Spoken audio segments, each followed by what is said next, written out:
Hey everybody, Wade and Ryan here for NFL in London. That's right, it is week 5. Already. Fifth week already. We just had the international game last week. Very exciting. Thanks to everyone who came down to the Hippodrome Casino. It was a good crowd. Ryan was in Ibiza taking care of... Not taking care of himself, basically. Secret Service it could work. be. You could It's see fine. Ryan drinking water this week at the Hippodrome. I don't believe it. I'll bet on that. That'll So be our last bet of the evening. bet, yeah. The first bet, the one we're going to look at first, though, is the Atlanta Falcons.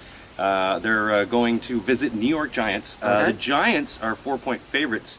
Obviously, interesting game last week with the Giants in Washington, and obviously Atlanta getting dummied by Teddy Bridgewater. Ryan, what are your thoughts on this? Well, I think this is an interesting one. This is the question of which Eli Manning will show up. If you Eli Manning's the guy, if you start him in your fantasy night, he will absolutely screw you over. And then the day everyone benches him and waves him, he lights it up with 4 touchdowns last week. So the real question is which Eli Manning's going to show up. And this is actually 4-point favorites over Atlanta. I actually find that surprising. I think Atlanta, even with Matt Ryan, Julio Jones, this is a good Atlanta team. 3 big offensive injuries on their line last week. But I think that's going to be fine. I think Atlanta is actually going to be able to cover this. I think they're actually going to win this on the road. Atlanta needs a big win on the road. And Eli Manning, it's not going to happen. You know, he had O'Donnell getting 3 touchdowns last week, so people are going to throw him in. Their running game's still questionable. Rashad Jennings has been actually quite good.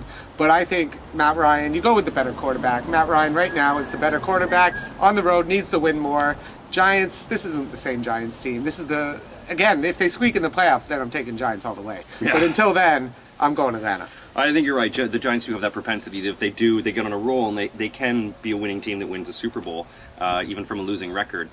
I think when they play a divisional rivalry like somebody like Washington, it's an emotional win. They're looking for something in that conference, and I think they'll be drained. So Ryan and I don't talk about this ahead of time. I actually really like Atlanta in this situation. Yep. Despite the injuries that they had, I think Mike Tice is going to make some good adjustments with that O-line to give Matt Ryan some time. And I think that Atlanta can weather the putting up the points, because that's what it was with Kirk Cousins. It was just putting up points back and forth, back and forth.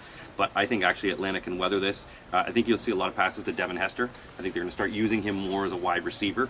And so, yeah. Everyone tries to. No one can really seem to get it done, but everyone tries to. The Bears did to a certain point, but I think Atlanta, and so I think I'm going to pick Atlanta as well. So Wade and Ryan both agree, NFL in London. Go with Atlanta this week. Atlanta will cover, and if not, beat the New York Giants.